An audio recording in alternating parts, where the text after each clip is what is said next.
I get my news from NPR, New York Times, local newspapers, and social media. I get my news from Facebook. I get my news from social media. Get my news and information mainly from the news and some parts social media. I always go to Twitter first, or usually a local news site like ABC, NBC, something like that. There's been a big debate between social media and the newspaper. We asked students at Cabrini on how they feel social media compares to the newspapers. Social media has made news instantaneous these days. Anyone can be a news reporter and anyone can get it out immediately.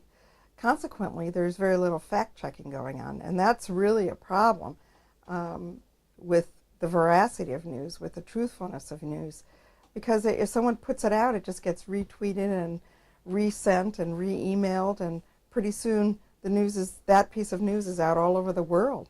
Might not be true, but it's still sent to everybody. I think it goes hand in hand to a degree. I don't think that there's that much of an advantage by tweeting your stories as much as it's just writing for a newspaper. I've noticed in writing for a newspaper that you can do both at the same time, and both have its own rewards. There's nothing like seeing your story in print, I still think, so that's why I like seeing newspapers still around. But with the way the web is, tweeting stories is very common, and I do enjoy that too. With newspapers, sometimes like the news won't be as quick. You won't get it as quick. With the news on social media, you'll get it as a live feed. Something can be happening right then and there, and you'll get it right then and there. But with a newspaper, you'll have to wait the next day to read about it. I would say I choose the newspaper more because they do more homework, and it's not as they don't just throw stuff out there as soon as they get it, when it seems like that's what mainly they do on like Twitter and social media. Truthfully, I do not read the newspaper on a regular basis. I do read it when it is in front of me, but I find it's more helpful to use the social media and use the internet to find a more reputable news sources. The newspaper, I think, is a dying breed, but I think newspapers will morph into more of an electronic medium, especially the OLED and flexible digital displays will become more prevalent, and the newspapers will be morphed into more of an electronic source as opposed to just print journalism in general. I don't know if I read the print as much anymore, but I do keep up with online articles. Normally, by being a big Twitter person, I see when articles are posted, and so I'm more inclined to click on something that's summed up very nicely in 140 characters on Twitter, or just has a headline that might grab my attention. So There's always going to be false information on the internet, whether it is hoaxing a relationship, false information on an arrest, or false information in sports. Here are some thoughts Cabrini has on campus. I think news organizations decide whether they want to get out the news first, depending upon what their intent is. If their intent is totally commercial and they have no buy-in to the fact that news provides a public service that's very important, then they'll just try to get the news out first.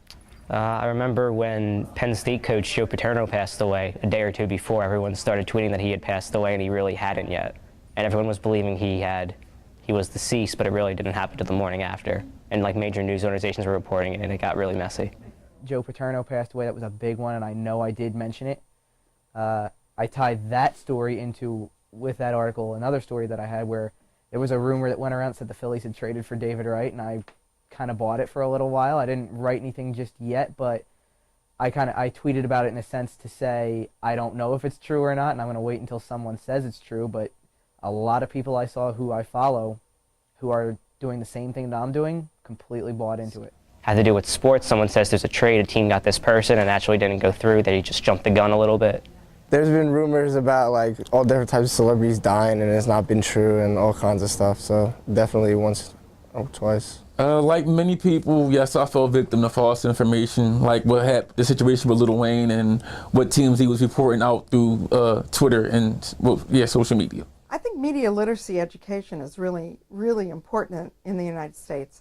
That if media flows really freely, then it's the obligation of the media consumer to check out the source from which they're getting the media.